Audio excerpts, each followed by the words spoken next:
ছাত্র জনতার আন্দোলন যখন তুঙ্গে, পতনের দ্বারপ্রান্তে শেখ হাসিনার সরকার, ঠিক সেই সময় ১ আগস্ট জামাত শিবিরের রাজনীতি নিষিদ্ধ করে প্রজ্ঞাপন জারি করে আওয়ামী লীগ সরকার।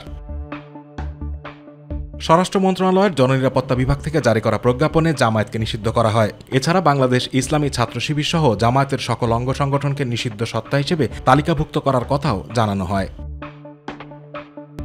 গত ৫ আগস্ট ছাত্র জনতার গণঅভ্যুত্থানে আওয়ামী লীগ সরকারের পতনের পর জামায়াতে ইসলামী ও ছাত্র শিবির নিষিদ্ধের নির্বাহী আদেশ প্রত্যাহারের পদক্ষেপ নেওয়া শুরু হয়। বৈধতা ফিরে পেতে আবেদন করে জামায়াত ও শিবির। অবশেষে বুধবার সকালে রাজনৈতিক দল হিসেবে বাংলাদেশ জামায়াতে ইসলামী ও ইসলামী ছাত্র শিবির নিষিদ্ধ করে স্বরাষ্ট্র মন্ত্রণালয়ের জারি করা প্রজ্ঞাপন বাতিল করা হয়। দলটির আইনজীবী অ্যাডভোকেট মোহাম্মদ শিশির মনির বলেন, আইনি প্রক্রিয়ার মধ্য দিয়ে এই প্রজ্ঞাপন বাতিল করা হয়েছে। অতীতে যে প্রজ্ঞাপনটি জারি করা হয়েছিল, এই প্রজ্ঞাপনটিকে বাতিল ঘোষণা করা হয়। আইন মানতে যেন কারো কোনো আপত্তি না থাকে এবং আইনের ক্ষেত্রে যেন কেউ কখনো বলতে না পারে যে জামায়াত ইসলামী আইনের বাইরে কাজ করেছে।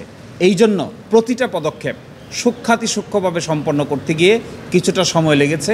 যে অভিযোগে বাংলাদেশ জামায়াতে ইসলামী ও ইসলামী ছাত্র শিবির নিষিদ্ধ করা হয়েছিল সেটা পুরোপুরি মিথ্যে বলেও জানান এই আইনজীবী। বলেন, স্বরাষ্ট্র মন্ত্রণালয়ের রিভিউ কমিটি বাংলাদেশ জামায়াতে ইসলামী ও ইসলামী ছাত্র শিবিরের সঙ্গে সন্ত্রাসী কর্মকাণ্ডের কোনো সম্পৃক্ততা পায়নি। জামায়াত শিবির সন্ত্রাসী কর্মকাণ্ডের সঙ্গে জড়িত মর্মে যে অভিযোগ করা হয়েছিল, এই মর্মে তদন্ত সাপেক্ষে কোনো সত্যতা খুঁজে পায়নি।